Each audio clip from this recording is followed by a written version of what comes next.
Donc Karine Rivoire, et je suis cofondatrice de la société Plaigneux. Alors comme on lançait avec mon associé une nouvelle société, on savait qu'on avait besoin d'être davantage présent sur les réseaux sociaux. Et c'était vraiment un domaine que j'avais assez peu exploité dans mes expériences professionnelles précédentes. Et je savais que c'était quelque chose qu'il fallait que je travaille. Donc, je voulais absolument prendre le temps d'être un peu accompagnée sur comment mieux utiliser notamment LinkedIn. Et voilà, j'ai parcouru le profil de quelques personnes que je connaissais et le profil de Frédéric à Pop-Up. Et comme j'avais eu la chance de la rencontrer dans un contexte personnel, j'étais ravie de pouvoir la retrouver pour cette petite formation.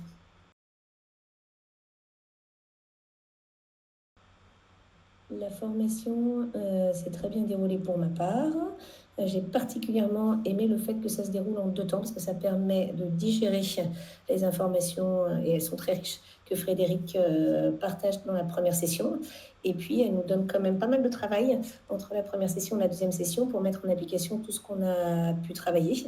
Alors après, voilà, c'est un petit tips pour les futurs participants. Je pense que c'est hyper important de se bloquer du temps dans son calendrier, ce qu'on n'a pas forcément suffisamment fait nous. Mais pour pouvoir tirer pleinement profit de toute cette formation qui est quand même très concrète, il faut absolument avoir du temps entre les 2 sessions pour pouvoir avancer. J'ai refait intégralement mon profil LinkedIn en essayant d'appliquer un peu plus les best practices partagées par Frédéric.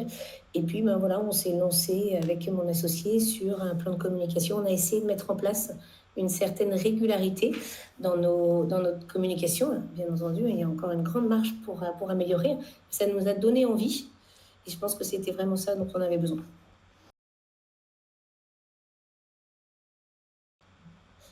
Je crois que c'est ce que j'ai voulu dire tout à l'heure, je dirais foncez, mais foncez à un moment donné où vous avez du temps à consacrer à ce sujet-là. Parce que ça ne vaut le coup que si jamais c'est vraiment notre priorité et qu'on est prêt à y consacrer suffisamment de temps pour être 100% présent pendant la formation, parce que c'est très riche, et deuxièmement, avoir suffisamment de temps pour appliquer tous les conseils juste après.